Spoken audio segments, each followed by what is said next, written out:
Hello 11th class. Now we start the next topic कि investigator जो है वो कौन कौन से मेथड यूज़ करता है to collect the data. The investigator must choose any of the following method. Investigate जो है प्राइमरी डाटा को कलेक्ट करने के लिए कोई भी मेथड यूज़ कर सकता है.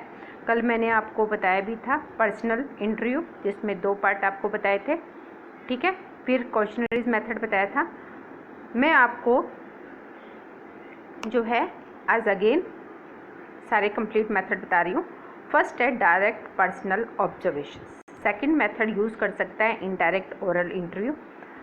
Third information through agencies, mail questionnaires, schedule send through enumerator. तो ये मेथड यूज़ करके वो अपने डाटा को कलेक्ट कर सकता है. तो सबसे पहले हम करेंगे डायरेक्ट पर्सनल ऑब्जर्वेशन क्या होती है. The data is collected by the investigator personally. She must be keen observer, tactful and conscious in behavior. जब इन्वेस्टिगेटर जो है पर्सनली जाकर जो है उससे उसके बारे में बातचीत करे, उससे सारी इंफॉर्मेशन कलेक्ट करे, उसके बिहेवियर को चेक करे, तो वो डाटा वो मेथड कौन सा कहलाएगा? Direct personal observation. He ask और cross examine the informant and collect necessary information. वो क्रॉस एग्जाम भी कर सकता है, यानी कि जो डाटा मतलब उसने बताया है कि वो सही है कि नहीं है तो उसकी रीचेकिंग भी कर सकता है. It is original in character. ये ओरिजिनल होगा क्योंकि क्या होता है कि इसमें डायरेक्ट पर्सनल इन्वेस्टिगेशन मेथड क्या हुआ कि फेस टू फेस बात करना. ओके. डायरेक्ट पर्सनल में स्टेबिलिटी मतलब हम ये मेथड कहाँ यूज़ कर सकते हैं, कहाँ सुटेबल होगा? When greater accuracy is needed, where the field of inquiry is not large, when confidential data are to collected, when sufficient time is available. यानी कि ये मेथड हम अगर ये सब बातें रिक्वायर हैं तो ही ये मेथड जो है सक्सेस हो सकता है. यानी कि हमें जो है एकदम एक्यूरेट डाटा चाहिए, जो फील्ड जो इंक्वायरी करनी है वो बहुत लार्ज नहीं होनी चाहिए, और कॉन्फिडेंटल अगर कोई डाटा इकट्ठा करना है कि किसी दूसरे को ना पता चले उसके बारे में, तो इस तरीके से ये मेथड यूज़ किया जा सकता है. और सफिशेंट टाइम इज़ अवेलेबल, तभी जो है ये जो डायरेक्ट पर्सनल ऑब्जर्वेशन है मेथड यूज़ किया जाता है by the investigator to collect the primary data. इसकी मेरिट और डीमेरिट क्या है? मेरिट्स है ओरिजिनल होता है, ट्रू है, रिलायबल होता है, response will be more encouraging A high degree of accuracy. Demerits क्या होगी? Unstable when the area is large. अगर एरिया लार्ज है तो स्टेबल नहीं है. मैंने अभी आपको बताया कि स्टेबिलिटी कहाँ होती है? जब लार्ज एरिया ना हो. इट इज़ एक्सपेंसिव हो सकता है, टाइम कंज्यूमिंग हो सकता है. अनट्रेन्ड इन्वेस्टिगेटर जो है कामयाब नहीं है, यानी कि उसको पूरी नॉलेज होनी चाहिए इस मेथड का यूज़ करने के का. ये नहीं है कि हम किसी को भी भेज देंगे कि जाओ ये डाटा इकट्ठा करिए, तो वो सही ढंग से डाटा इकट्ठा नहीं करके ला सकता. One has to collect information according to the convincing to the informant. और कन्विंस करना पड़ता है. ऐसे ही कोई सामने वाला अपना डाटा नहीं बताता है, उसको बहुत कन्विंस करके जो है हम उसकी इंफॉर्मेशन ले सकते हैं. ठीक है, इंफॉर्मेशन करनी पड़ती है. तो ये इसकी क्या है? डीमेरिट्स. सेकंड जो मेथड है वो है इनडायरेक्ट ओरल इंटरव्यू, यानी कि फेस टू फेस ना बात करके. सपोज कीजिए कि मुझे आपकी इंक्वायरी चाहिए, तो मैं आपसे ना डाटा इकट्ठा करके आपके फ्रेंड से आपके बारे में पूछूं, आपके रिलेटिव से आपके बारे में पूछती हूँ, तो वो मेरा जो डाटा कलेक्टिंग का मेथड है वो मेथड कौन सा कहलाएगा? Indirect oral interview. The investigator approach the witness और third party who are in touch with the informant. यानी कि जैसे मैंने अभी एग्जांपल दिया आपको कि अगर मुझे आपके बारे में कोई इंक्वायरी चाहिए, तो जो लोग आपके टच में हैं, यानी कि आपके फ्रेंड सर्कल है, आपका कोई रिलेटिव है जो आपके टच में है, तभी हम जो है इस डाटा को कलेक्ट कर सकते हैं इस मेथड के द्वारा. The enumerator include the peoples who are directly और indirectly connected with the problem under the study. Generally this method is implied by different inquiry committee and commission. The police department generally adopt this method. क्योंकि ये ज़्यादातर method कौन use करता है? Crime branch use करती है. ठीक है, तो इस तरीके से इस डाटा को कलेक्ट करने के लिए हम इनडायरेक्ट ओरल इंटरव्यू मेथड का यूज़ करते हैं. ठीक है, तो ये तो है हमारा इनडायरेक्ट ओरल इंटरव्यू। अब इसकी स्टेबिलिटी कहाँ है? इट इज़ मोर स्टेबल, इसमें लार्ज एरिया हो सकता है, वहाँ हम इस मेथड का यूज़ कर सकते हैं। डायरेक्ट इन्फॉर्मेंट की ज़रूरत नहीं है। System is generally adopt by the government, और ज़्यादातर ये सिस्टम कौन अडोप्ट करता है? गवर्नमेंट अडोप्ट करती है। मेरिट क्या है? It is simple, it saves time, money and labour, it can be used in investigation on large area and adequate information can be had. Demerits क्या होंगी? कोई डायरेक्ट का बिल्कुल opposite, the informant can not be relied, interview with an improper man will spoil the result.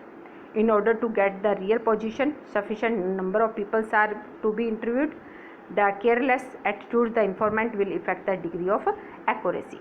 यानी कि इसके फ़ायदे क्या है कि हम लार्ज एरिया को कवर कर सकते हैं, time, money, labour, man power इसका कम यूज़ होता है, ठीक है, और अच्छे लार्ज एरिया में जो है हम इसको कवर कर सकते हैं, एडुकेट इन्फॉर्मेशन ले सकते हैं। परंतु डीमेरिट क्या होगी कि कोई ज़रूरी नहीं है कि जिससे हम पूछ रहे हैं वो उसके बारे में बिल्कुल सही बताए, हो सकता है कुछ अपनी पर्सनल उसकी वजह से वो कुछ गलत इन्फॉर्मेशन भी दे दे, ठीक है। और इसके लिए ज़रूरी नहीं है कि हम एक ही आदमी से उसके बारे में इंक्वायरी करें, बहुत सारे आदमियों से इसके बारे में इंक्वायरी करनी पड़ सकती है। तो ये इसकी डीमेरिट्स है। थर्ड हमारा मेथड जो है वो है इंफॉर्मेशन थ्रू एजेंसी। एजेंसी के थ्रू हम जो है इंफॉर्मेशन कलेक्ट करें। The local agents and correspondent will be appoint, they collect the information and transmit it to office और पर्सन, कि लोकल एजेंट लगा दिए जाए और वो सारी इंफॉर्मेशन इकट्ठी करके लेकर आए।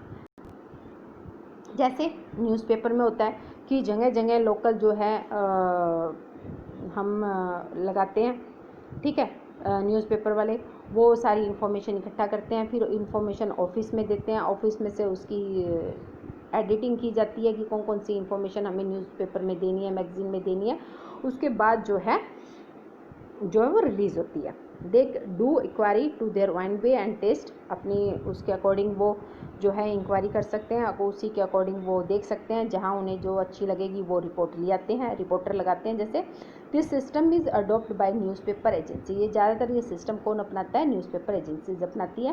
When information is needed in different field, जब उन्हें डिफरेंट फील्ड की जो है इन्फॉर्मेशन चाहिए, क्योंकि जब आप न्यूज़पेपर पढ़ते हो तो एक तरह की खबर नहीं आती, हर तरह की खबरें जो है आपको न्यूज़पेपर में पढ़ने को मिलेगी, मैगज़ीन में पढ़ने को मिलेगी।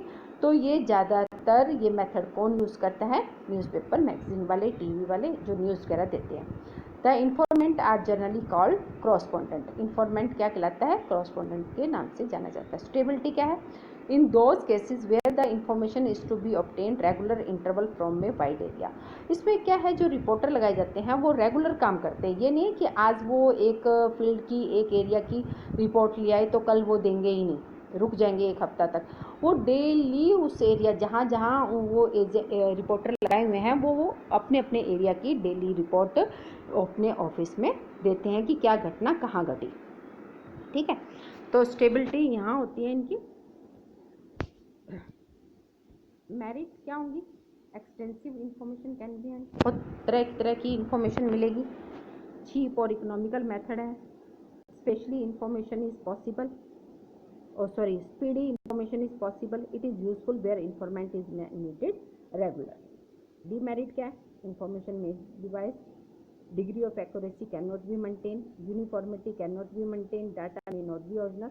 क्योंकि जो इन्फॉर्मेशन रिपोर्टर कलेक्ट करता है कोई ज़रूरी तो नहीं है कि वो सारी खबरें सही होती है, कई बार तो फेक न्यूज़ भी होती है, कई बार एक ही छोटी सी न्यूज़ को बढ़ा चढ़ाकर जो है बहुत लंबा चौड़ा बताया जाता है, तो इसमें ओरिजिनलिटी होने की कोई भी जो है बात नहीं होती है। तो ये है हमारा third method, information through agency. यानी कि आपको साथ के साथ बताया भी जा रहा है कि कौन सा मेथड जो है किनके द्वारा ज़्यादा अडॉप्ट किया जाता है। ओके, फिर आता है mailing questionnaires method. Mailing questionnaires method जो है, ये मेथड जो है questionnaires A list of question, इसमें क्या होता है, बहुत सारे क्वेश्चन बनाए जाते हैं, प्रिपेयर किए जाते हैं। The questionnaires is send to respondent, जिससे हमें चाहिए इन्फॉर्मेशन हम उसके पास ये इन्फॉर्मेशन भेजते हैं। There are blank space for answer, answer के लिए ब्लैंक स्पेस रहता है। Converting letter is also sent along with questionnaires, एक कवरिंग लेटर लेटर भी उसके साथ भेजा जाता है कि आपको मतलब पहले लेटर लिखा जाएगा कि आपको से ये इन्फॉर्मेशन कलेक्ट की जा रही है, प्लीज़ सही ढंग से इस लेटर को, इस इन्फॉर्मेशन को फिल करके भेजना। उसमें लिखा होता है कि या ब्लैक पेन का यूज़ करना है, या उसमें लिखा होता है कि कैपिटल लेटर का यूज़ करना है, मतलब डिफरेंट प्रकार का एक कवरिंग लेटर बना के दिया जाता है। दिस मेथड इज़ अडॉप्ट, ज़्यादातर ये मेथड कहाँ अडॉप्ट किया जाता है? Researcher worker, private individual, non official agency और स्टेट और सेंट्रल गवर्नमेंट जो है इस मेथड का यूज़ करती है। स्टेबिलिटी क्या है? Where informant are spread over a wide area, जब हमें मतलब एक साथ, क्योंकि जो क्वेश्चन मेलिंग मेथड होता है, क्या होता है, एक साथ हम कितने ही लोगों को एक साथ मेल भेज सकते हैं और उनसे उनकी इन्फॉर्मेशन कलेक्ट कर सकते हैं। तो ये मेलिंग और क्वेश्चनरीज मेथड है। मेरिट क्या है? Of all the methods the mailing questionnaires is most economical, खर्चा कम लगता है, वाइडली यूज़ होता है इसका, save money, labour and time. Demerit क्या है? श्योर नहीं है कि एक्यूरेसी हो, हम सही डाटा भर के भेजें कि नहीं भेजें। There is a long delay in receiving, और कई बार डिले भी हो जाता है। आज हमारे पास मान लीजिए कोई मेल आई है कि आप ये इन्फॉर्मेशन जो है सेंड कीजिए, हमारी मर्जी है हम भेजें कि नहीं भेजें, ठीक है, हम टाइम भी लगा सकते हैं भेजने में, तो इस तरीके का भी हो सकता है। तो ये है मेलिंग एंड क्वेश्चनरीज मेथड। आपने देखा होगा कि जब आप प्रोस्पेक्ट फिल करते हैं तो उसमें एक फर्स्ट फॉर्म होता है जो आपको फिल करके देना पड़ता है, या आपने कोई फेसबुक आईडी बना रहे हो तो उसमें सबसे पहले एक पेज आता है, वो पूरा आपको फिल करना पड़ता है। कोई अकाउंट बना रहे हैं तो आपको इन्फॉर्मेशन जो है फिल करनी पड़ती है। कई बार क्या होता है कि बैंक वाले जो है आपको जो है एक मेल भेजते हैं कि आप प्लीज़ ये डाटा फिल करके भेजिए, तो इस तरीके से ये मेथड कोई भी यूज़ कर सकता है, ठीक है। तो ये है mailing and questionnaires method. Next topic है हमारा सेकेंडरी डाटा। प्राइमरी डाटा हो चुका था, सेकेंडरी डाटा मैंने आपको बताया था, second hand data. It refer to collection of data by some agency which already collected the data and proceed, मतलब जो डाटा ऑलरेडी पहले किसी एजेंसी ने कलेक्ट किया हुआ है उसी को ही हम मंगवा रहे हैं। द डाटा दस collected is called secondary data. तो ऐसे डाटा को हम क्या कहेंगे? Secondary data. जैसे मैंने आपको स्टार्टिंग में भी एग्जांपल दिया था कि जैसे आप स्कूल में एडमिशन लेते हैं तो आपका सारा डाटा कलेक्ट कर लिया जाता है अकाउंट ऑफिस में, और सपोज कीजिए कि टीचर को कोई डाटा चाहिए और वो अकाउंट ऑफिस से आपका कोई डाटा ले रही है, तो इसका मतलब वो डाटा कौन सा ले रही है? सेकेंड हैंड डाटा, यानी कि सेकेंडरी डाटा। तो point of difference between primary और सेकेंडरी डाटा। तो अब ये देखते हैं कि प्राइमरी डाटा मैं आपको करवा चुकी, सेकेंडरी डाटा मैंने आपको बताया है, तो अब हम देखते हैं कि दोनों में डिफरेंस क्या है, ठीक है। तो दोनों में डिफरेंस क्या है?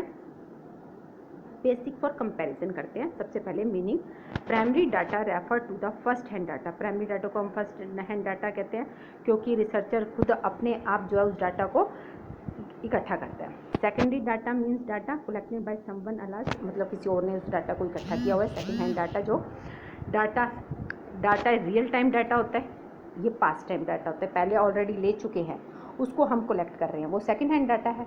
रियल टाइम डाटा यानी कि एट ए प्रेजेंट में हम उस डाटा को कलेक्ट कर रहे हैं। प्रोसेस वेरी इन्वॉल्व, इसमें क्विक एंड इजी, इसमें इन्वॉल्व होना पड़ता है प्राइमरी डाटा में। मुझे आपकी इन्फॉर्मेशन चाहिए, मैं आपके पास जाऊँ, आपसे सारी इन्फॉर्मेशन लूँ, तो मैं उसमें इन्वॉल्व हूँ, आप भी इन्वॉल्व हैं।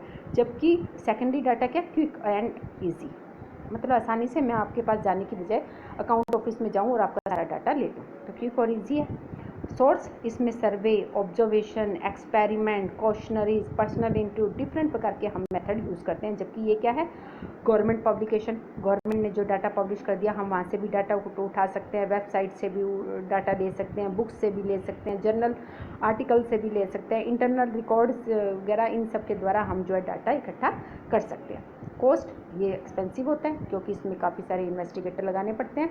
जैसे हम सेंटेक्स जनगणना कर रहे हैं तो बहुत ज़्यादा मैन पावर की जरूरत पड़ेगी और टाइम भी ज़्यादा लगेगा, पैसा भी ज़्यादा लगेगा, तो एक्सपेंसिव होता है। जबकि ये इतना एक्सपेंसिव नहीं होता, कुछ फीस सबमिट करके हम डाटा वहाँ से ले सकते हैं।